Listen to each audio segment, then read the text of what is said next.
You're watching a special forum on the Singapore Budget 2011, and here in the studio with me is Finance Minister Tharman Shanmugaratnam, and my panel of guests include Ryan Chio, Managing Director of FarEastFlora.com, Teo Seong Seng, President of the Singapore Chinese Chamber of Commerce and Industry, Professor Lee Hin Peng, Chairman of St. Luke's Eldercare, Patini Abdul Khalid, Grassroots Leader at Punggol Central, and K. Tanalechmi, Vice President of the Healthcare Services Employees Union.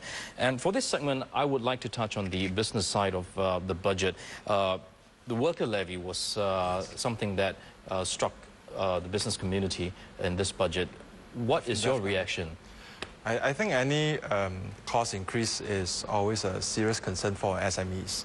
SMEs usually lack resources, such as money and financial access, So when we hear that the worker levy is also going to increase, then straight away it rings a bell that, cost is going to increase, margins are going to compress, and then the next thing we think about is survivability. Yeah. Because I think there's only so much that we can structure our business processes in order to be productive. Yeah. Seong Seng, what about SMEs that you've talked to? Do you think they'll be hard hit by the worker levy? I think although, they don't like it, but we can understand the rationale. I believe that for the new job created last year, slightly more than half were taken up by foreign workers. So we cannot keep on growing the percentage of foreign workers. We should keep to a certain, one-third, two-third. So the rationale of it, we understand. And we do, and this is one of the ways to push the company, including the SME, to improve on their productivity. So I think it's not a one-way street. What I personally hope is that this productivity improvement is not just from the employers, but also from the employees, to make them take pride in the job, even for the elderlies. And also there's a large number of female workers who left the workforce because of family reasons, and now with their children growing up, we should encourage them to come out to work. A company can structure maybe flexi hours, and there are all sorts of schemes, I believe, that we can work together with the government. But one thing I'm more concerned is on the various schemes available in the funds is accessibility. How easily are they accessed by the private sector, especially SME? Sometimes we have civil servants who are very good goalkeepers, making the funds there but very hard to pluck the fruits. So I hope the ministers on the other ministries, with all the schemes, a lot of money has been committed to how to work with the various trade associations, even the various chambers, to come together to maybe form a steering committee to make sure that these funds are easily accessible, and also there should be a mutual trust between the company applying for the funds and the authority giving out the funds. So we understand the rationale, but it's going to be difficult. But I think this difficulty we have to overcome. Otherwise, we cannot have a sustained growth of the economy over the next 10 years. Minister, what was your thinking in increasing the worker levy? Well, I think Seong Seng has articulated it very well. If we don't move now, when our economy is doing well, when will we move? A recession will come from time to time. So when the economy is doing well, this is the time to start restructuring. There's a bit of pain.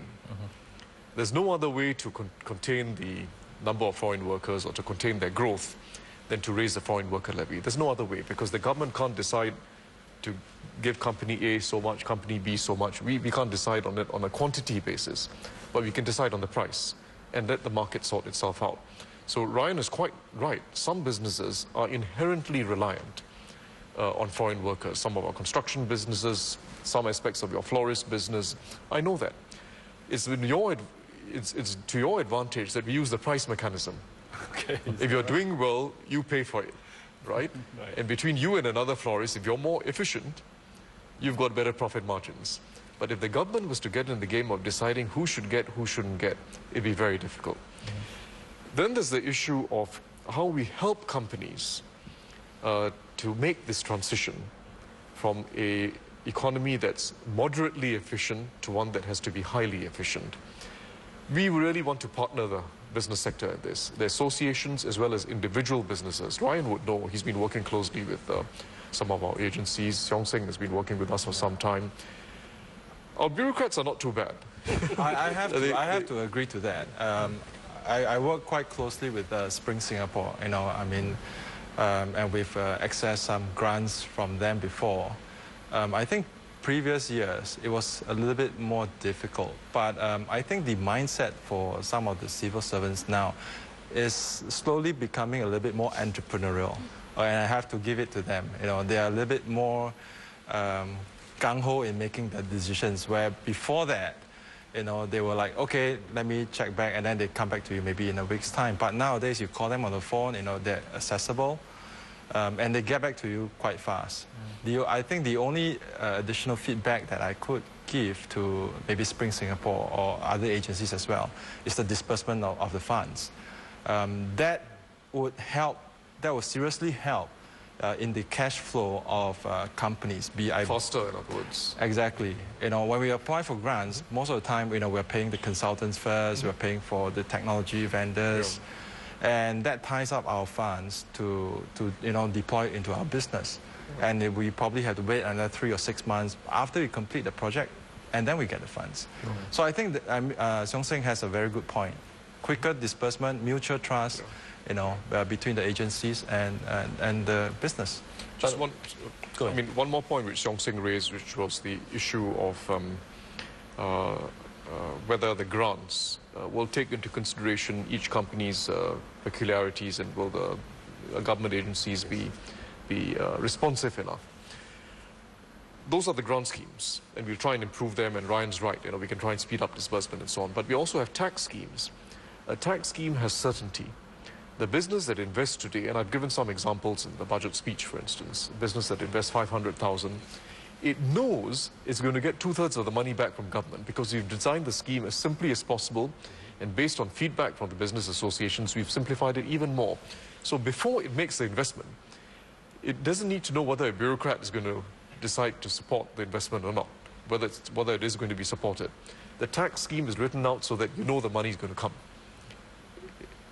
So this bottom-up approach that we've taken, that anyone in the market can decide to invest and take advantage of the tax schemes, is the complement to the top-down approach, where government agency has funds, some grants, but it will have to decide on who are the players it will want to give it to.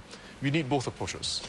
Minister, in fact, if I may, I like the way you started the budget presentation by saying that compared to last year, the external condition is more complex, and that is taking into account what happened in the US and Europe. Part of your speech, you mentioned about the cross-border financing and the export credit. So this government decided there will not be an institution for doing the cross-border financing, but there will be some form of partnership with a private entity. So we hope that this could be announced sooner, so that there is business opportunity outside, especially in Asia. So some of our companies are, you know, have a good product or good service, and I hope that more can be done to help this company. On the other hand, corporations also will now enjoy tax rebates. Companies surely will be happy with the tax rebates. Yeah, right? I think, of course, if I receive the tax rebates, I would be very happy. Yeah, but I think I look at it as a one-off. You know, it can help me to offset some costs for 1 year. But the ongoing cost will be something that will be worrisome to me. But Dominic, what I was talking about wasn't the tax rebate. The tax rebate is one-off, as Ryan was saying. Correct. Is the PIC, Productivity and Innovation Credit, that's continuing. It's continuing. No, it's a good improvement. I mean, you made it, is upfront, and company knows that they're going to get it. It's either way. So I think it will encourage more company to get into the program.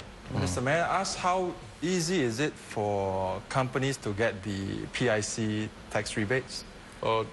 Straightforward. Very straightforward. I mean, no finance minister should say that the money is in the tap. But if you read the guidelines, and particularly after the first year and based on the feedback that we got from the associations, it's very simple now. If you take something like training, it's extremely simple. If you take automation equipment, it's simple. R&D, we previously required that you do it in Singapore. Now we've liberalized it. You can get R&D from abroad. So I want to make this work. What this amounts to at the end of the day, quite frankly, is a cut in corporate taxes. But instead of cutting corporate taxes across the board, I'm cutting corporate taxes for those who are willing to invest in raising productivity. So I've told my staff, I've told our agencies, let's not try to judge the merits of each and every project or each and every company.